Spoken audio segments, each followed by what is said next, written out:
ഉച്ചയാവുന്നതിന് മുന്നേ തന്നെ ഒരു 4-5 പ്രാവശ്യം ഞാൻ ടോയ്ലറ്റ് പോകും. അതുതന്നെ വളരെ ലൂസായിട്ട്. ഞാൻ ഇങ്ങനെ വിചാരിച്ച last solution I should go there. അങ്ങനെ ഇവിടെ വന്നു. ഞാൻ പ്രതീക്ഷിച്ച അതേ റിസൾട്ട് തന്നെ കിട്ടുകയും ചെയ്തു. എൻ്റെ പേര് ബിസ്മില്ല ബീഗം, കോഴിക്കോട് നിന്നാണ് വരുന്നത്. എൻ്റെ പ്രശ്നം സിവിയറായുള്ള ഗട്ട് ഇഷ്യൂസ് ആയിരുന്നു. ഞാൻ നാച്ചുറോപ്പതി ലൈഫ് സ്റ്റൈൽ എടുക്കുന്ന ആളാണ്.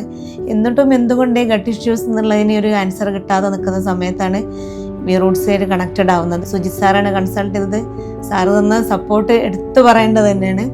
വയറിന് ഏറ്റവും നല്ലത് നല്ല ഫൈബറുള്ള ഫുഡാണ്, കോംപ്ലക്സ് കാർബാണെന്നൊക്കെ. അപ്പോൾ ആ രീതിയിലുള്ള ലൈഫ് സ്റ്റൈൽ എടുത്തിട്ടും എന്തുകൊണ്ട് ഇങ്ങനെ ഞാൻ മാറുന്നു എന്നുള്ള അനിശ്ചിതാവസ്ഥയിലാണ് ഞാൻ അങ്ങോട്ട് വന്നത്. ഇവിടെ വന്നപ്പോൾ സാറിൻ്റെ കറക്റ്റ് പ്രശ്നം സാർ അനലൈസ് ചെയ്തു. എൻ്റെ എല്ലാ ഫൈബർ അധികം അടങ്ങിയിട്ട് എല്ലാ ഭക്ഷണവും സാർ ഒഴിവാക്കാൻ പറഞ്ഞു. സിമ്പിൾ കാർബോഹൈഡ്രേറ്റ് മാത്രം കഴിക്കാൻ പറഞ്ഞു. സാർ കൃത്യമായ ഒരു ഡയറ്റ് പ്ലാൻ എനിക്ക് തന്നു. ഞാനത് വളരെ സ്ട്രിക്റ്റായിട്ട് ഫോളോ ചെയ്തു. ഒരു മാറ്റവും വരുത്തിയിട്ടില്ല. പക്ഷെ 1 മാസം കൊണ്ട് തന്നെ എനിക്ക് എൻ്റെ ഗട്ട് ഇഷ്യൂസ് റെഡി ആകണം. നമ്മളെന്തായാലും പേഴ്സണലൈസേഷനാണ് നമുക്ക് ഇതിന്ന് മനസ്സിലാവുന്നത്.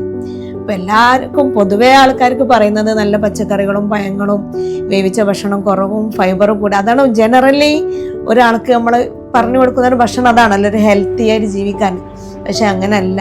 ഒരാൾക്ക് ഹെൽത്തി ആവുന്ന ഫുഡ് മറ്റൊരാൾക്ക് പോയിസൺ ആണ് എന്നാണ് നമ്മൾ മനസ്സിലാക്കേണ്ടത്. പേഴ്സണലൈസേഷൻ നിർബന്ധമാണ്. വി റൂട്ട്സ് ചെയ്യുന്നത് പേഴ്സണലൈസ്ഡ് ഡയറ്റ് പ്ലാനും ട്രീറ്റ്മെൻറ്റുമാണ്. അവിടെയാണ് അതിൻ്റെ റിസൾട്ട് വരുന്നത്.